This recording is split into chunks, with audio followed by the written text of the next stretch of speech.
everybody. Welcome to a brand new Core Nation Overreaction live on a Sunday night, prime time on Core Nation's YouTube, Facebook, and X platforms.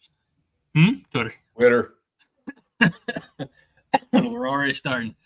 Greg Mahachko here as we go around the Brady Bunch triangle. Hoss Reuter and Every Game Jake. Gentlemen, how are we doing tonight? Good. We had a day at the pumpkin patch. First time for the little one. Nah, it's actually third time. We've been this 3 times in the past weeks. Katie and I have season passes since my sister works there. So it's not bad when you get to save, basically $150 every time you go. But a lot of walking, a lot of Iowa fans. They came crawling out of the woodwork after their win yesterday. Well, it was not much of a game last night for Iowa, or yesterday for Iowa and Minnesota. Was a little bit more competitive in Lincoln, Nebraska, and Northwestern. Props to you, Hoss.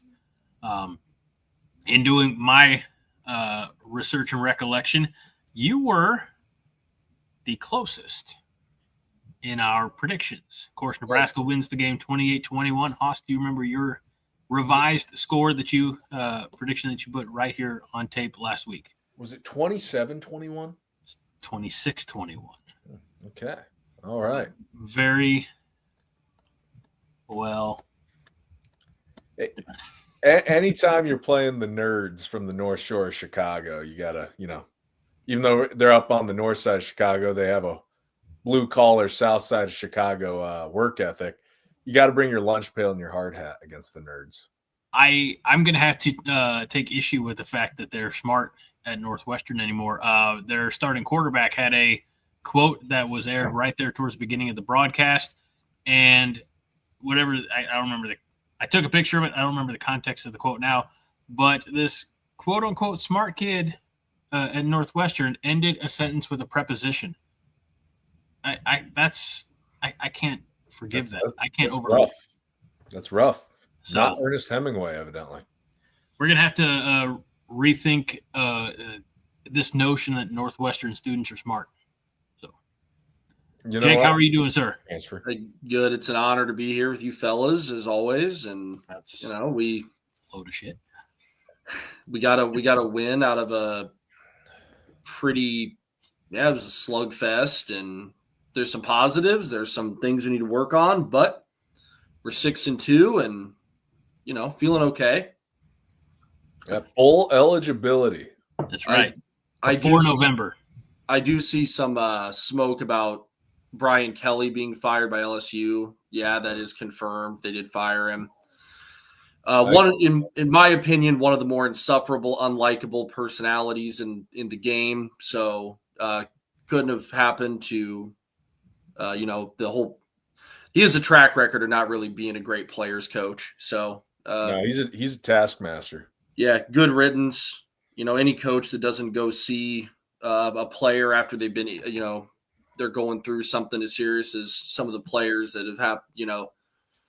Yeah, I'm just going to get too riled up. So also had a student assistant killed at Notre Dame. Yeah, that's what. Yeah, with all. I don't mince words. He's a scumbag. So I wish him nothing but the worst. Anyway, this isn't an LSU show. It's a Huskers show. James Boardman does say, and said this actually before the show started, the season's coaching carousel is going to be crazy. Lots of high-profile openings. And, again, we're not even to November yet. So if you think that the in-season firings are done, you're mistaken. Just keep an eye on, I would say, FSU, among others. I would say FSU, and I think you're going to see solid mid-tier programs like Georgia Tech, because not that Brent Key will get fired. He'll get hired somewhere else. Mm-hmm. And Dion might be not long for Boulder. Yeah, that's a shame. Couldn't happen to a nicer guy. He just really need to keep his feet on the ground, not get his head too high in the sky. But I guess when you only have 6 3/4 toes, give me Dion all day over Kelly. And that's a bold take, but That that's is how a bold take. that's how I'm kind of a Brian Kelly guy, actually. are you? Well, we'll have to agree. We'll have to agree to disagree. I think he's a scumbag of a human being. I mean, he's one step up from Bobby Petrino in my eyes. So, and that's about as low as it gets. Oh man, yeah, it doesn't get much lower than Bobby P. While we're talking coaching, Brian Andrew Anderson says, you guys think Matt Rule will stay after the season? If not, you think we could get Brian Kelly? Sounds like some of us don't want Brian Kelly. I heard he's available now. So, again, I'll double down, whatever. I don't think Matt Rule's going anywhere. I really don't. I may be completely wrong. He hasn't definitively said, I am 100% staying here next year. Haven't heard him say that, but I got a pretty good feeling he's not going anywhere. I think the only way he'd go somewhere is if we won out. Two ways. We win out and Penn State comes over the top on an offer, or say we finish 8-4, Penn State goes on a Bill Callahan coaching search and strikes out on their first 4 or 5 candidates, and they come over at the top again. And that's probably when, the situation would call that we're looking for a head coach. But you look at Troy Dannon's hiring track record. When he was at Tulane, he hired Willie Fritz from Georgia Southern, who's now at Houston. And then he hired Jed Fish at Washington after DeBoer took the Alabama job. And that's a pretty good track record to have as an AD hiring football coaches. So it's not going to be like Trev Alberts, an AD who has no experience hiring a football coach 3 years ago, if this were to happen. Personally, I don't think Rule is leaving, short of those two situations. Jake? I don't think he's going anywhere but just to agree with what Haas said, those situations make sense. And I mean, I don't think we're going to lose out the rest of the way. That'd be the only other thing where I'd wonder what we would maybe be, we would be looking to explore other options, but to get out of Rule's contract, it would be really financial suicide. It'd be financial suicide. And honestly, I don't even know if that'd be the right move. What are we going to do? Just start over with a new coach every 3 or 4 years? I mean, that's not. That brings up a great point, Jake. And I don't mean to cut you off if you had more to cover. No, that thought was done. I was just going to say, some of the message boards I've been reading today, some people are sitting there bitching about being in, a tailor-made Big Ten West 11 a.m. slugfest yesterday morning. Game straight out of the old Big Ten West. And when you look at it, bowl eligibility in back-to-back years for the first time since 15-16. Roster improvement every year since 2023. And I think people are forgetting just how badly Frost cratered this program to the point of we lost to a 1-11 Northwestern team in 2022 in Ireland. We were that lonesome one in the win column for them. We saw improvement in 23, slight improvement with 5 wins. Saw a little bit more improvement in 24 with 7. You're on track to potentially win 8 to 9 games this year. I think we'll drop at least one more between now and the end of the season. That's progress no matter which way you slice it. And some of the people who are bitching about Rule not being good enough, you got to take a look at where we were at upon him taking over. I mean, that 23 team was just devoid of talent. And interesting note, Rostovsky has a good memory as well. Haas and Jake says, we basically didn't have a recruiting class one year because everyone Frost brought to campus left. Yeah, I think that was the 2020 class. That was absurdly bad. Yeah. Was that the same class that we had 10 guys from the state of Florida, and all of them, none of them even made it to campus, and those that did never played and transferred? Yeah, I think it was Henry Gray, Jaden Francois, all those guys. Marcus Fleming looked like he was going to be a really good receiver. Then he quit mid-season. I mean, that's tying one hand and one leg behind your back, essentially, to strike out that badly on a recruiting class. Yeah. I mean, we only have one bad loss this year. Yeah. Michigan right there, some plays go, a different way, and we would have pulled that one out. In Minnesota, we just didn't show up. But I mean, other than that, we've won every game, or we've at least been right there. We have a 3-point loss to Michigan and an ugly loss to Minnesota. Other than that, we're 6-2. So, I mean, that's what our record is. So, I think, and I hate in year 3, I hate comparing it to past regimes. But when you look at people can say, oh, the 6 wins, who have you guys really beat?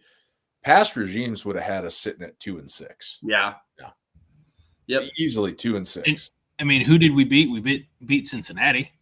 Cincinnati's done very well. They're not getting near enough respect now. No. Yeah, they're really good.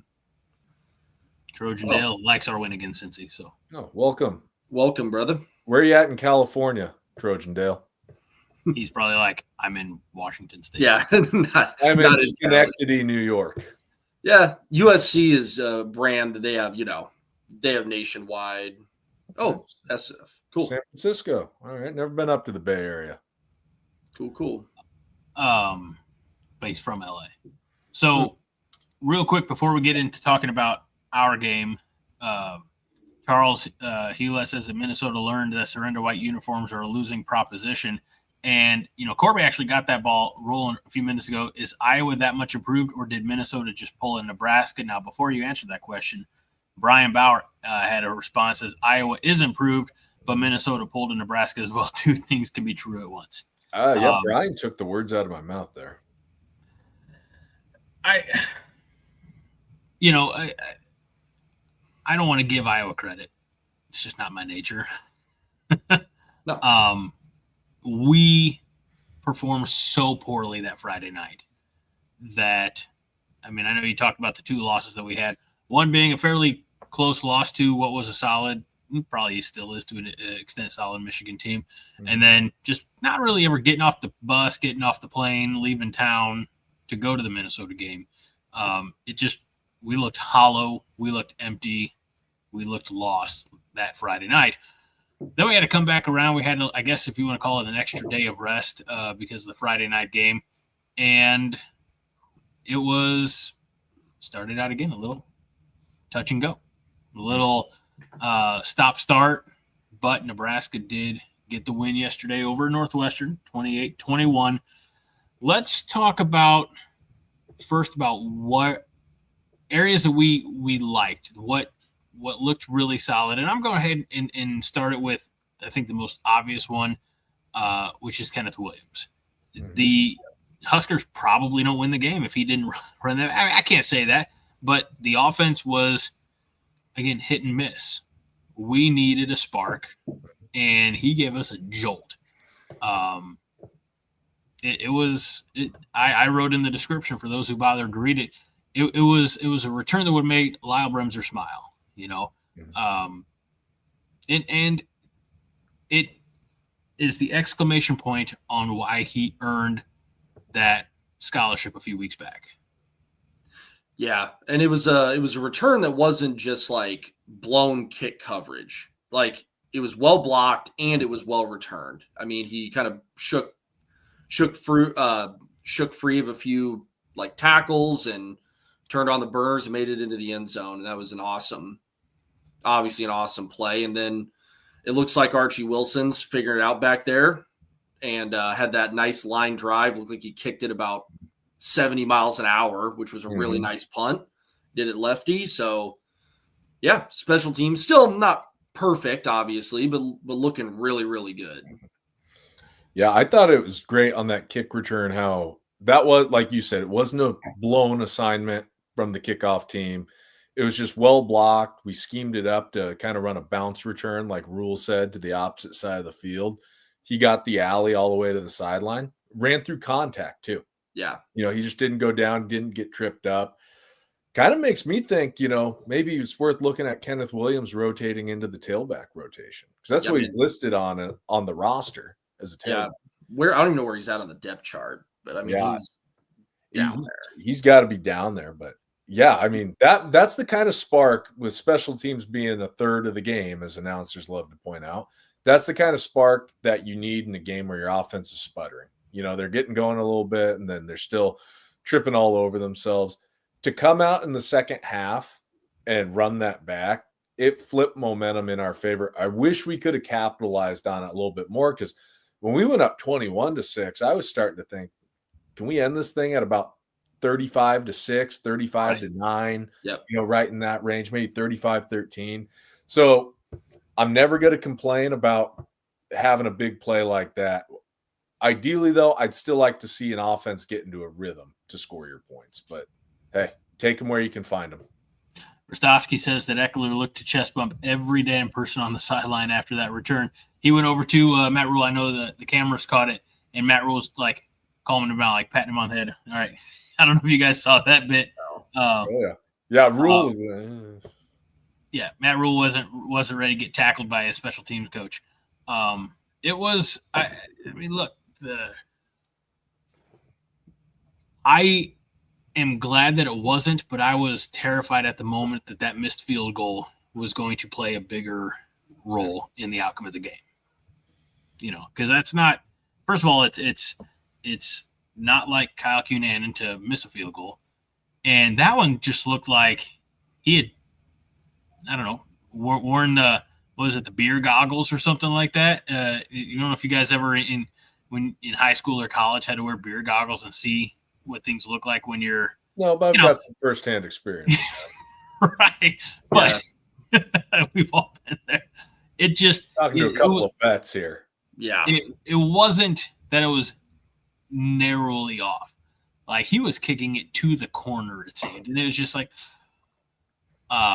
So I'm glad. Like that wind was a little gusty out of the southeast. All right, yesterday. I'll give him that. Couldn't see that. Yeah, he just pushed it though. Even without the wind was a factor, but that was a miss from left hash to far right. Yeah, just pushed it. Yeah, that was a moment where I said it after Isaiah Nayor dropped the touchdown pass against Iowa last year. I was like, we're gonna fuck around and lose this game. Like that was that Husker fan PTSD. Start doing some roll clutching again. Shit, yeah. Which I'll go back to what I said after the Cincinnati, Michigan State, and Maryland games. This team does do a nice job of responding to adversity in the moment. I think a couple of big plays, if we could have connected against Minnesota, could have flipped the complexion of that game too. Well, we'll get into that because, we said what went well or what improved. Brian says they gave the freaking ball to Johnson. That was what improved. For his day, Emmett had 27 carries for 124 yards and 2 touchdowns. That is maybe, I'll be honest with you, I love the fact that they're trusting Emmett Johnson with the rock. That's probably about 3 or 4 carries more than I want him having. But at the same time, I was going to argue because we were seeing results. And he's such a, I would say, he's a pretty runner. He makes himself skinny getting through. He's taking side steps, but getting up the field at the same time. It's impressive to see what he's putting on tape this year, and I just hope it continues. I hope he stays healthy, and I hope he's able to continue to rack up success because it's time that Nebraska had a true number one. I'm going to counter something you said, Greg. I agree with everything about Emmett Johnson except one thing. Okay. I think that this 3-game stretch in Northwestern, USC, and UCLA before that bye week leading into Penn State, I think that is a stretch of time where with Dylan struggling to process, information on the field, diagnosing coverage, holding on to the ball too long, I think these 3 games are imperative for EJ to get about 25 to 30 carries a game. Okay. Because I think that being able to attack vertically, and you saw that a lot in our run game design yesterday, we got under center a lot and ran, we ran zone, we ran duo, a little bit of misdirection, but we retooled things to be more about angles, creating that midline being under center. You're not tipping your hand based on a back's alignment in the shotgun. And you saw that pay off, which is something that we've needed in this offense. We need a little bit more of an element of misdirection, whether it's in the running game or the passing game. And so I think that USC is another game where I think Emmett will probably touch 30 carries, close to 30 carries in that game. I'm fine with it. Like I said, if as long as he stays healthy and the results are there, I don't want him to get worn down. Let me ask you this question, and neither of you can answer, but I know it's the design play, but sometimes it seems like the run is taking a long time to develop, and it doesn't look like it's necessarily a draw play. It just looks like Dylan's holding the ball out there for seconds before the handoff. Are you talking about his touchdown run? I'm talking about several times I saw this happen yesterday. Yeah, it's kind of a wind back play. Okay. It's just a duo or zone wind back where you're opening one way as the quarterback, a reverse pivot, and kind of flashing the ball out there and doing a slow turn back to the back coming around. You're trying to get the O-line to get good angles on some down blocks. It's basically a wrong way run. You're blocking it one way and you're coming back the other. No polars involved.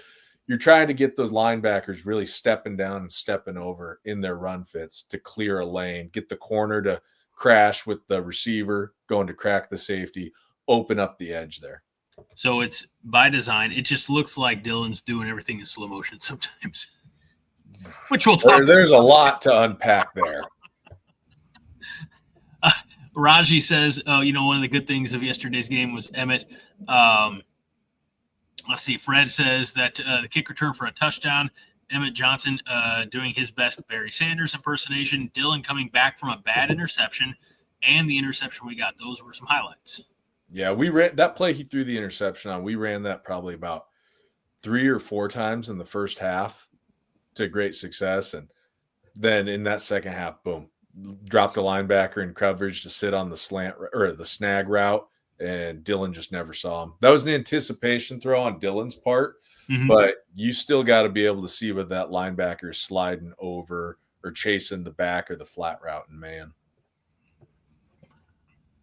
Let's see. Melissa says that special teams have won us 3 games this year. Oh, yeah. Yeah. Michigan State. And I'll tell you what, the biggest flip from last year is special teams has not cost us games. They have not lost us any games. Right. That's the other thing to Haas's point earlier is, there's the three times this year I've thought we're going to fuck around and lose this game. And we've won all of those games. Because Michigan, I always felt like, even though it was a close score, we were kind of always up, a step behind. Like it always kind of felt like we were clawing to get back in that game. Minnesota, we didn't even get off the bus.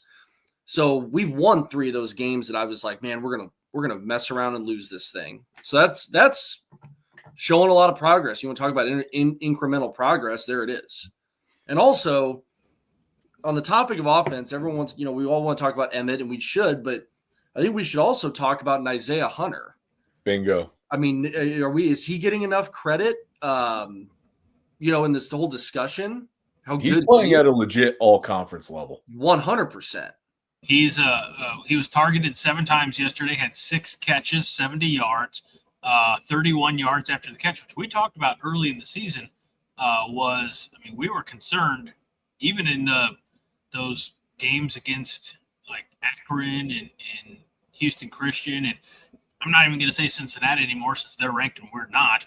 But we were really concerned about yards after catch, and it seems like they made it a point to work on getting guys, instead of throwing to quite as tight of openings, find guys in space and letting them use their ability, their athleticism to move the ball upfield. So 31 yards after the catch, that's almost half of his total yards.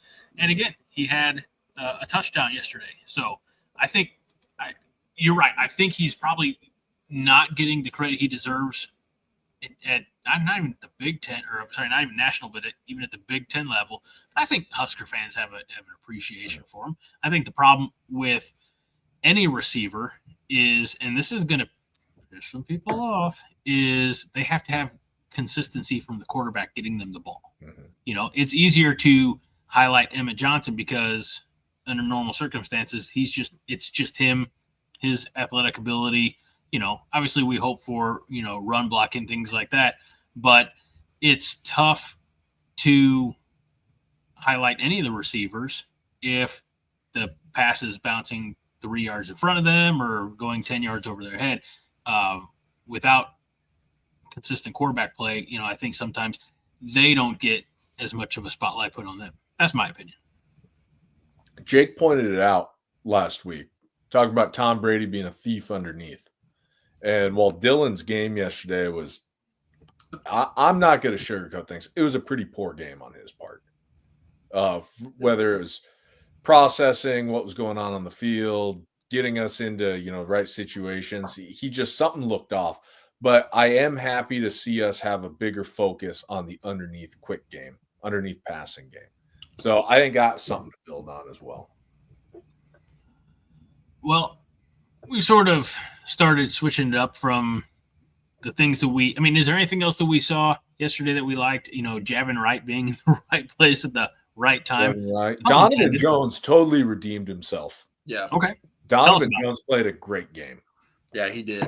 Had a few nice pass breakups. I think there was one. Was there one holding call or DPI, something like that penalty that was thrown his way? Or I think he had one. Andrew Marshall had one that should have been offensive pass interference. Yeah, that was that officiating crew was shit. Yes, we're not Iowa, so we're not going to blame the refs exclusively. But that was a pretty poorly officiated game, I think. And we got some too. Yep. We got a few out. There was a no call. Andrew Marshall was holding on Wildy. And by the way, that Wildy for Northwestern, he's a dude. He's a great player. Yep. But what I was going to say about Donovan Jones, he looked completely lost against Minnesota. And it kind of goes into, a lot of people place a lot of blame on him. I mentioned something last week about Minnesota's on the boundary. They have their X receiver on the boundary. He aligns with outside leverage to the boundary where that should never happen. The Minnesota receiver runs a shallow cross all the way to the other side of the field for a big first down. That being said, goes to show you football, if one other guy's in the wrong position or there's a miscommunication, the whole defense looks like trash. And then John Butler mentioned that he called a poor game against Minnesota. I thought he was a little bit better at times against Northwestern, but there were still some pretty glaring issues. We struggled to defend the boundary just in general, in the passing game and in the run game, like on the long touchdown run on 3rd and 2 by the Northwestern's back. I forget his name, which one it was. But we had issues getting in the right spot there. There's just those little things, because I noticed a comment earlier that talked about we're in position to make a play. And we either overrun it or they carry our guys forward. It just seems like there's still a little bit of thinking going on.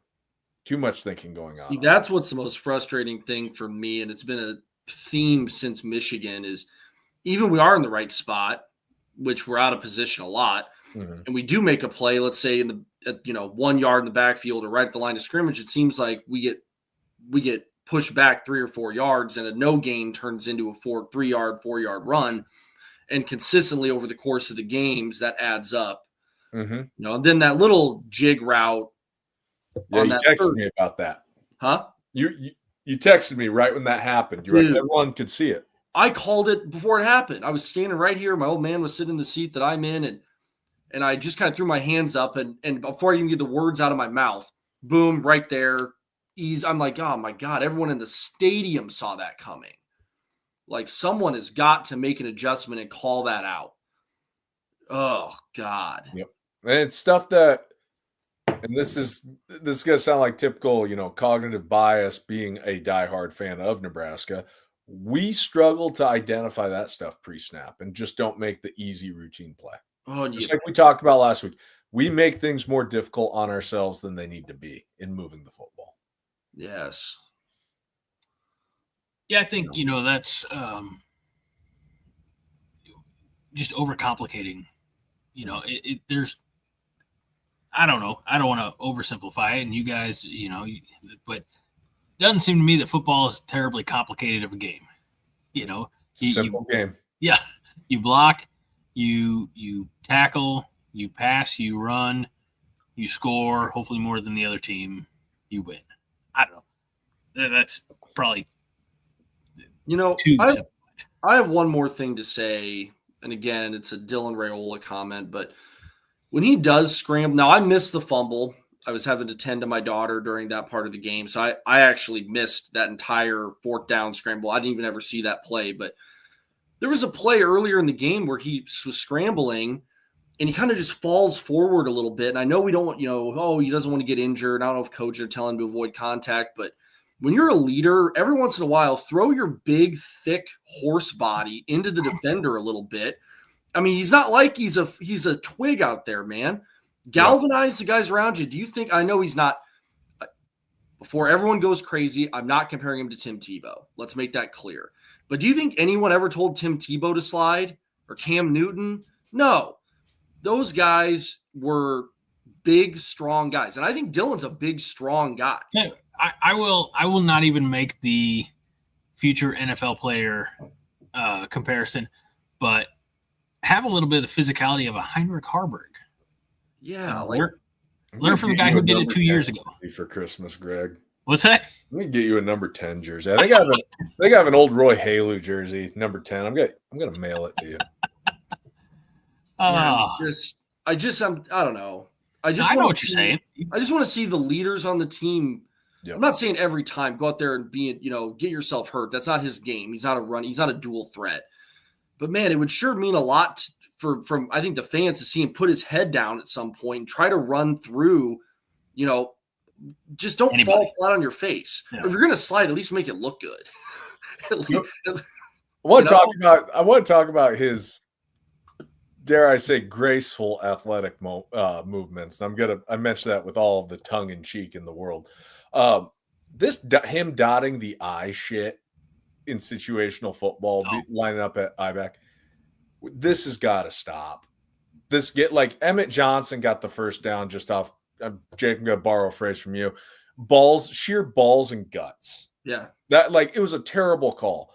The Luke Lindenmeyer tush push with Heinrich Harburg was a terrible call. There comes a time where if you're going to go for it, operate your base offense. Create wrinkles, create creativity that's within the framework of your offense. Doing this stuff, it telegraphs what's happening immediately. I mean, if you really want to be dead set on using Heinrich Harburg at quarterback, run speed option out of the gun. Run a quarterback draw, a quarterback blast, something like that. This is just getting out of hand with those formations. And you're playing essentially at that point 10 on 11 football. Yeah, and I know a lot of teams, situational football. It's dumb. I know a lot of teams are doing it where they put their starting quarterback at running back and they have him, but I'm going to be honest, having Dylan down a 3-point stance like that looked so ridiculous. If he's going to be back there, just tell him to stand up. Yeah. Ashton Genty just stand Michael Myers. I mean, this is just no balls and guts. Fred that's my saying. I need to trademark. No, he's Jake's been saying that since about November 2023. He's saying that. So I didn't watch the Minnesota game live because I went to see my buddy's band in St. Louis. And so he was just saying that balls and guts. Priorities, right, Mahach, go. Yeah, well, it's my friend's band, and I got to see other friends on the way. But St. Louis, yikes. Yeah, I live 20 minutes from St. Louis. So. Yeah, well. But he said that Balls and Guts would be the next band that I go see instead of watching the Huskers live. All right, we'll let it slide, Fred. Now I'm curious to know your guys' thought on this one. TSD said a few moments ago, Dylan is starting to look like Jamal Lord. I will not tolerate Jamal Lord slander. I actually thought that as soon as I saw the comment. I'm like, no, do not. That's why I threw it out there for you. Jamal Lord. Talk about a man amongst men. Doesn't get the respect he deserves. Yep. All right. Well, let's, since we talked about a little bit of what we liked from the game yesterday, let's turn our attention to the other side. Areas of improvement. And if we had a fun jingle, this is a fun note for you guys. The same audio jingle that we've been using to intro the show for years got a copyright strike on YouTube last week, so that was fun.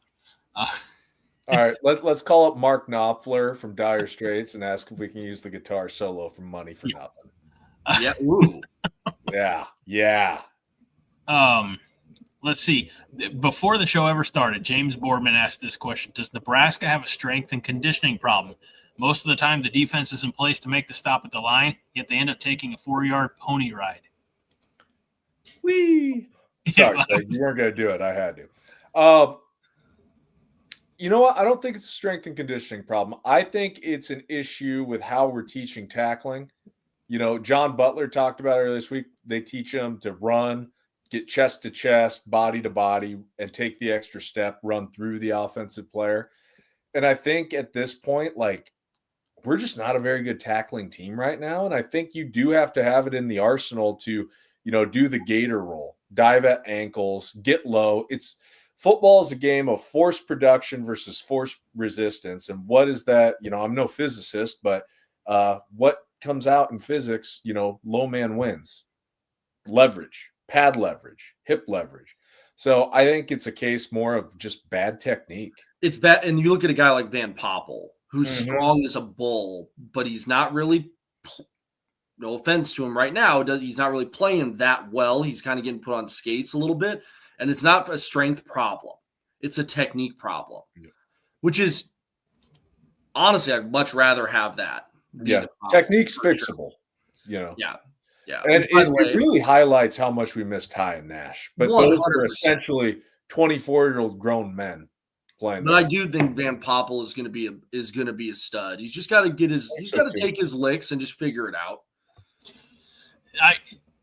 The one Northwestern possession, RVP got his name mentioned a lot. And at the beginning, it was not for very good reasons. That was the offsides or line up in the neutral zone or whatever it ended up being.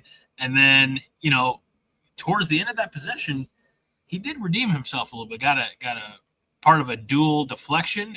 He deflected it first and then went off of another Nebraska defender hand. He's what, a sophomore, right? Redshirt sophomore? Or third year sophomore. Year sophomore, redshirt, whatever. Yeah. So plenty of time to grow. I feel like even with the offside, yesterday may have been his most productive day or game of the season. Just, I don't know, good to see him out there, I suppose. Obviously, the team thinks highly enough of him that, they voted him into one of the single-digit, uniforms back before the season started. So he's just, when you have that type of press release or making that type of headline before, there's a certain expectation of how you're going to perform on the field. And yesterday, I think towards the end, we finally started to get glimpses of what RVP can do. Yep. And I think he's going to be a game wrecker is what I mean. Like, I just don't, he's not nearing where his potential can be. I like this. Gargamel says RVP needed to get that fumble. Yeah. You got to find a way. It's those little things like that add up, and that's how you lose games. That right in his lap, and he just kind of fell over it. You got to fall on that. Yep. And drives when you can. And it's the nature of the shape of the football too. It'll take a crazy hop on you sometimes. So, speaking defensively, somebody that played an awful game, Marquise Watson-Trent. Woof. He would have been a great linebacker in this conference back in about 2012. He's a slow-footed plotter. He's not translating what he did at Georgia Southern to this level. I was getting Colin Miller PTSD, like Winter Soldier moments watching that yesterday. And again, a week without.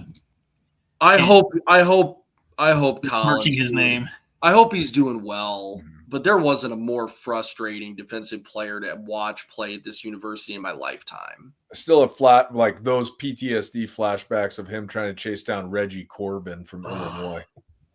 Golly, good grief. Slow and plotting.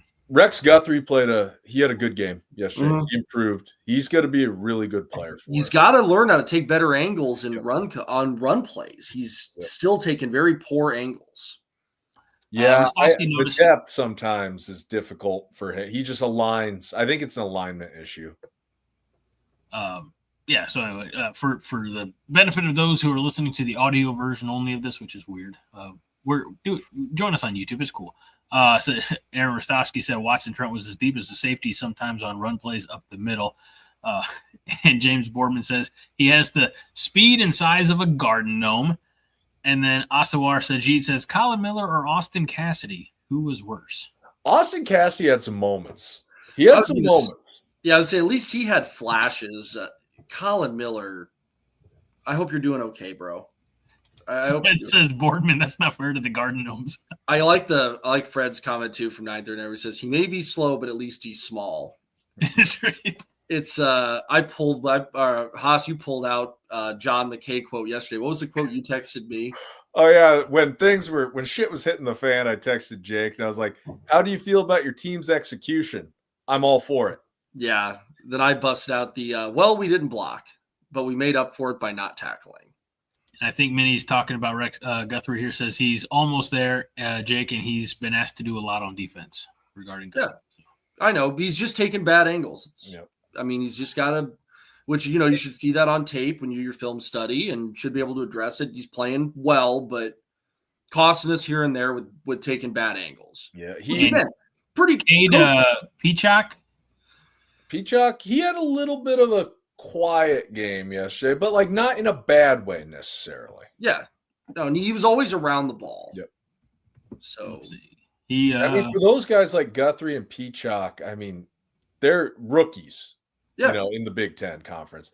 And we're getting to that time of the year where, by Halloween in college football, there are no more rookies. Yeah. But at the same time, you get to this point in the year, and it becomes a grind for those guys.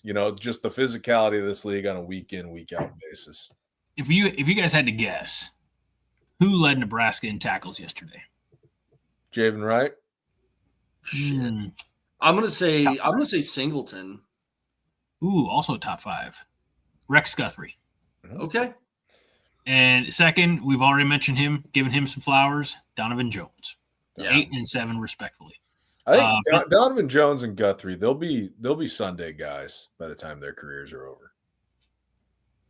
Well, let's hope. I mean, one of the, I hate to say it, and I think we will see less of it as long as there's stability among the coaching staff, but we have to hope for player development, right? Because we've had some highly touted freshmen come in, and they come in at this level, and a few years later they're at this level. I'd much rather have a guy come in at this level and get to this level through development. So, let's keep on. We definitely have more player development now than we had under the previous regime. So, all we can ask is that, day by day, get better and better. Yeah. Mm-hmm. Wade wanted to know earlier, Nebraska plays 10 yards off the ball, almost cost us on last defensive play where they grabbed the Northwestern guy, then jumped on him before the ball got there. So no question, but it is a comment about, what we're seeing defensively. Nebraska has historically, I mean, the DBs are not necessarily always up on the line where we think they need to be, especially in tight games and in must need, I don't know, tight man, tight zone coverage. Does it infuriate or frustrate you guys when you see 7 to 10 yards off the line of scrimmage before the snap? Not necessarily, because we are not a press man team. We're almost exclusively a quarters team, except for in situational football. So I'll give 2 examples. One, that last play where Marshall was holding Wilde, but it was an overthrow on the 4th down. That's a situation where Marshall got beat by the double move on the first drive of the game by Wilde. So they're leery of that. They're also leery of, him being able to, make a move on Marshall at the line of scrimmage, get open on a deep crossing route or an over route. So you want to keep things in front of you until he declares on his route stem.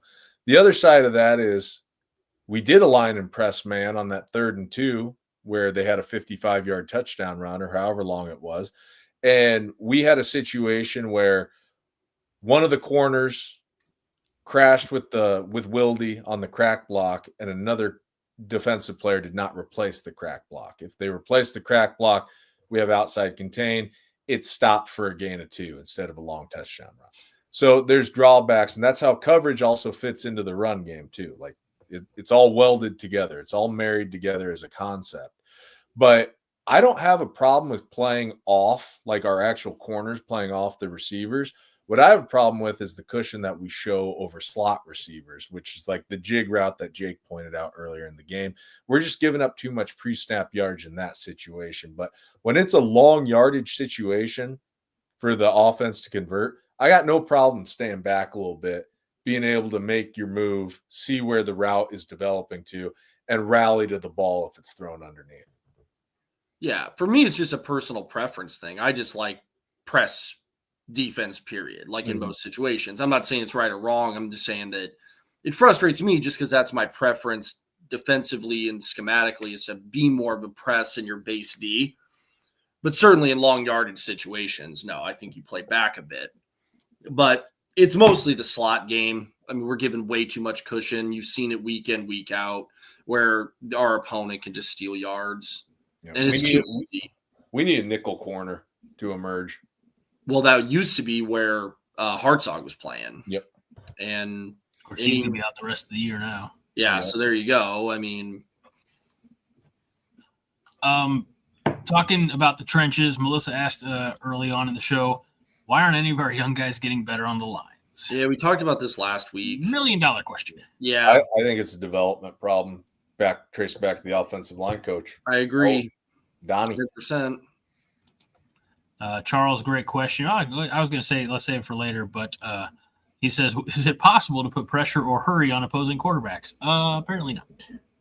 I feel like, you know what? No sacks last night or yesterday. Prince Will. I'm not even going to attempt to pronounce his last name, but anyone see what he did for Ole Miss yesterday against Oklahoma? No. Yeah, I saw. Yeah. He had 12 tackles, I think maybe 3 or 4.5 for loss, 2 sacks, fumble recovery. That's a guy that we need to keep in Lincoln. That's a guy who's disruptive, and he's disruptive for a very good SEC team now. And so looking at what we have now, it's a little scary. Like, man, we don't have a guy that we can just roll out there, because Winieri's on the milk carton past few games. He's been a non-factor. Lenhart has flashes where he looks okay, but he's still very heavy-footed. Looks like he's wearing concrete cleats. And so we need to get something figured out with that pass rush. I would like to see Butler start bringing a little more heat in the pass rush. And if you're going to play quarters in the back end, you should be pretty protected with passing routes off to bring a little extra pressure to heat up the quarterback. Was it trying to think early on I mean, McCulloch has been that guy at times where they bring off the edge, and had a really good look, an opportunity yesterday, but the quarterback just happened to get rid of the ball. But he has, I think, been that de facto guy to, be bringing some of that edge pressure. But again, didn't register a tackle yesterday at all. So, in fact, one quarterback hurry, and that was the one play that I was mentioning. So. What'd you say, Haas? I was just going to say another guy. McCullough's another guy that tends to take bad angles from time to time. Yeah. Rostowski says the principal is exactly the guy Rule was saying we need to get a $30 to $40 million roster to be able to retain. Amen. And I don't know if it with Lenhart, if it's because he's still got the hand that's all bandaged up, and he's, I don't know what kind of factor that plays in just being able to shed blocks and things like that. But, those guys were going to be looked at. And to be honest with you, I still think that there's time for those guys to become the type of pass rushers that we need them to be. But time's run out this season, so I don't know if it's going to take another offseason for them to develop. I think the potential's there. It does play a factor, and you'll hear football fans that are north of a certain age that'll be like, well, back in the 70s, guys used to play with broken hands, whatever. I'm like, right, dude, back then the offensive linemen couldn't even use their hands to pass block. Now you have to be able to play with your hands and be able to rip and get away. It's not the same game it used to be, so it does play a big factor in today's game, 100%. Sure, back in 75, you'd see guys in that steel curtain defense with their freaking hands mangled or whatever, and they could still get pressure and make tackles because they were going up against guys that had to keep their hands in at the offensive line position. Yep. Kenny says the Shavers is at least playing like a monster. He's just one guy that's consistent. The others show flashes. So, I mean, I think those are both positive statements. Yeah, Shavers is a badass. Love him. He epitomizes the black shirt defense. Merritt will be a star, says Merritt will be very good. Merritt's going to be great. And Rocco played with the club on his hand yesterday. Let's see. While we're talking about offensive line, Pitt says, Greg, serious question for the panel. Why not go throw money at Sam Pittman to come coach offensive line with some overly inflated title like run game coordinator? Hey, I'm all for it. I think that no matter how the year shakes out, I think you'll see changes at the offensive line coach position. Let's see. Yeah. Shavers is their best defensive player. Agree on Shavers. Minnie says that Nwaneri isn't what anybody thought he'd be. Kind of like Dylan Raiola. Sorry, Minnie. And again, I think there are flashes. Like we see what he's capable of. It's the consistency.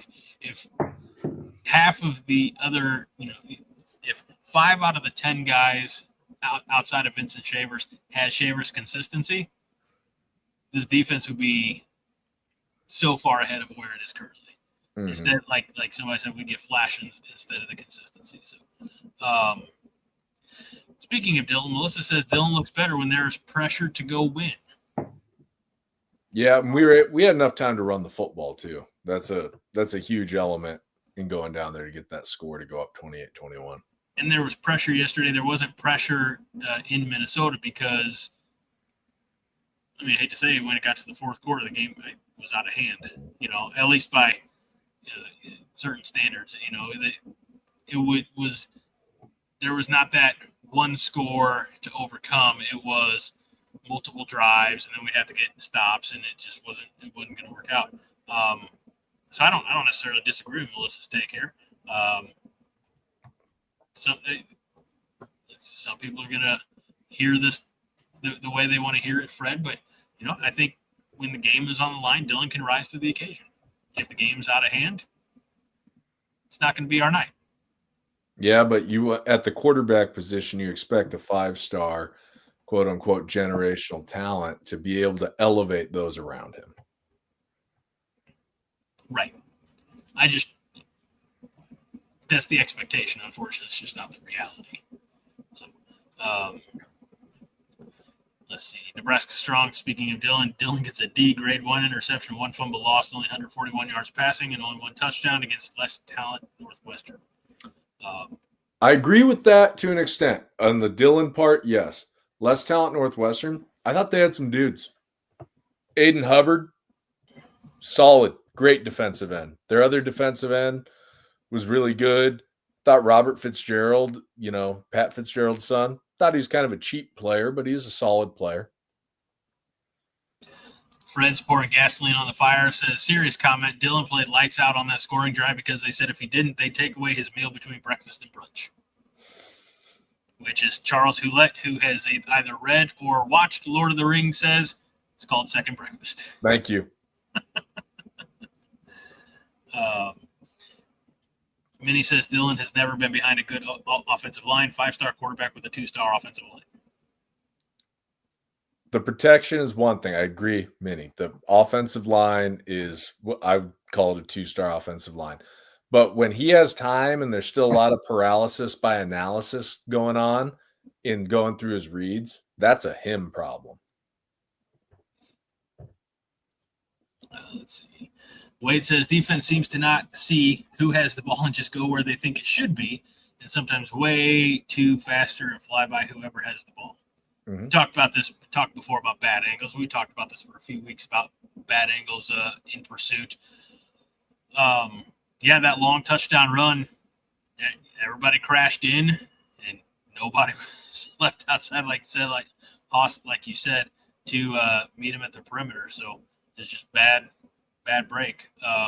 Got to set the edge, especially this week against USC. I want to address, we've talked a little bit about the officiating.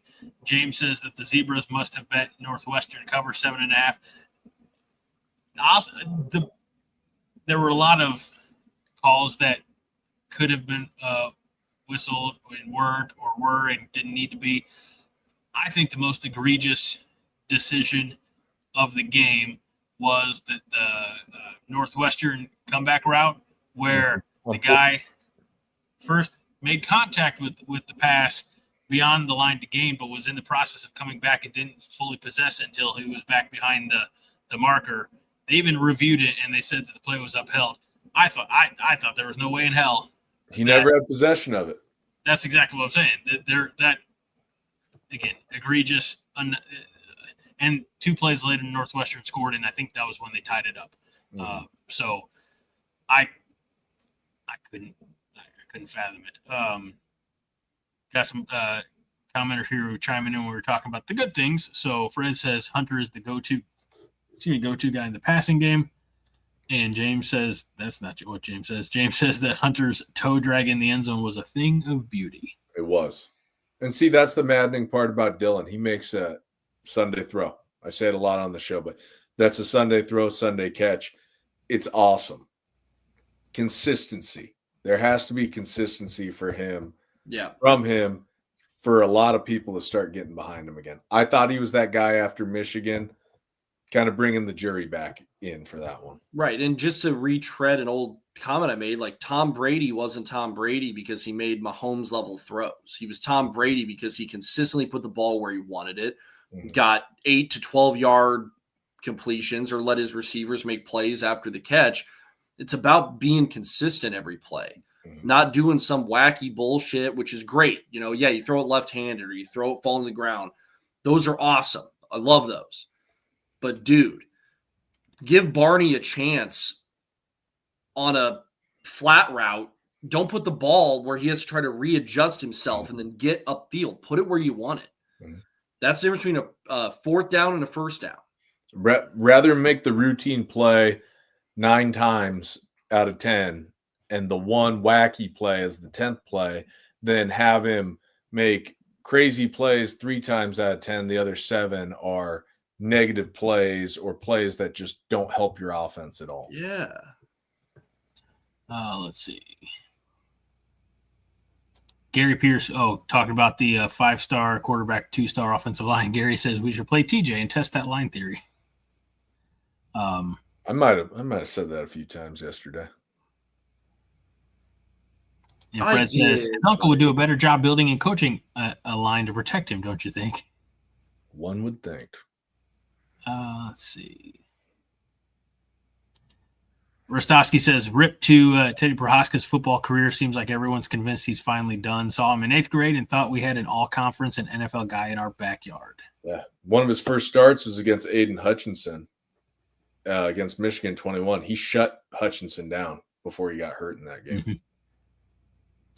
We saw another pretty violent injury today in NFL in the Giants with the Scatabo,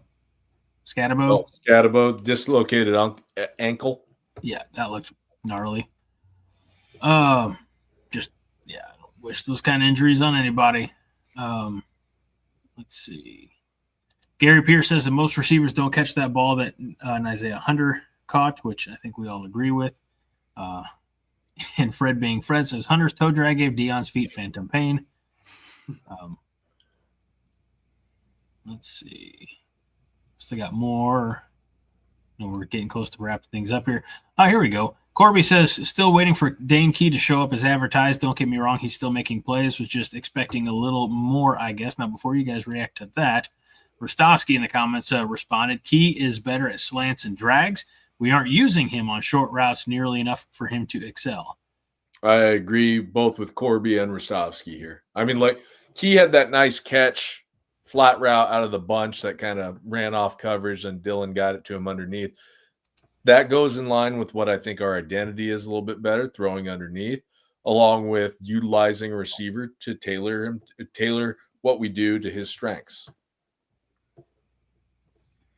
And that's shameful that we recognize that, but the coaching staff doesn't recognize that. You know, we have to put our players in positions to succeed. Simple game, Greg. Simple game made complicated by dumb coaches. Kenny wants more 2-back sets. Yeah, I'd like to see us run split backs out of the gun like we did against Wisconsin last year. I think that's when our run game looked most efficient under Holgerson. Agreed. Let's see. Charles Hewlett says, I said many bad words during that long touchdown run. Yeah, I woke up my 5-month-old son who was sleeping on the living room floor, and he was not happy. I went over to him. I was watching it at my parents' house since Katie was working, and I had him on the floor, and I went over to him when he was crying. I was like, I'm sorry your daddy's a Neanderthal.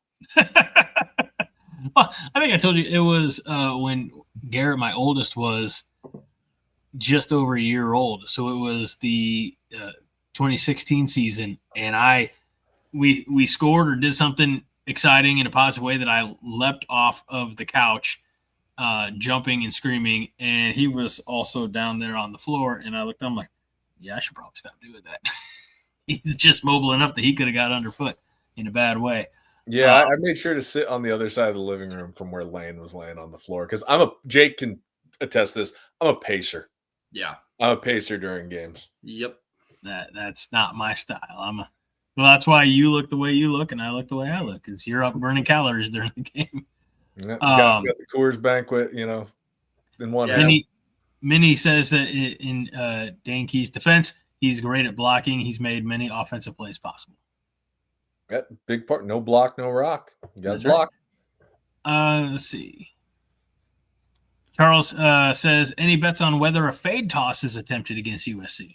God, I hope not. I mean, we're probably going to see it. It's going to be wildly inaccurate or make us sad.